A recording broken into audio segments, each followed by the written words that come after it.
पिंपरी चिंचवडमध्ये क्राईम ब्रांचने अलीकडेच एक मोठी आणि धक्कादायक कारवाई केली आहे।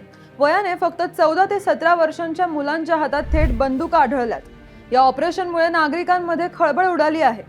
क्राईम ब्रांच युनिटने 2 वेगळ्या ऑपरेशनमध्ये एकूण 7 अल्पवयीन मुलांना ताब्यात घेतलंय। पहिल्या ऑपरेशनमध्ये पोलिसांनी 4 मुलांना पकडलं आणि त्यांच्याकडून 4 देशी पिस्तूल आणि 4 जिवंत गोळ्या जप्त केल्या। ही मुलं शस्त्र बाळगत होती आणि काही जण ती पुढे विक्री करणार होती असा संशय व्यक्त केला जातोय। आता प्रश्न असा आहे की ही मुलं इतक्या लहान वयात शस्त्रांपर्यंत कशी पोहोचली। पोलिसांच्या प्राथमिक तपासणीनुसार काही मुलांवर स्थानिक गुन्हेगारी टोळ्यांचा प्रभाव होता, तर काही मुलांना स्टाईल, इम्प्रेशन किंवा सोशल मीडियावर रील बनवण्यासाठी शस्त्र दाखवायची होती, तर काही मुलांना पैसे लवकर मिळतील या चुकीच्या अपेक्षेने वापरून घेतलं जात होतं।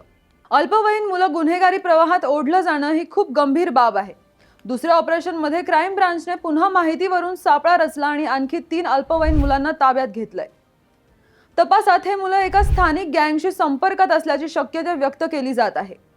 या सगळ्या मुलांकडून जप्त झालेली शस्त्र देशी बनावटीची असून ती कुठून आली, कोण पुरवत होतं आणि मुलांना नेमकं कोण वापरत होतं याचा शोध सध्या सुरू आहे। अल्पवयीन मुलांच्या हातात शस्त्र पोहोचणं हे समाजासाठी गंभीर इशारा आहे।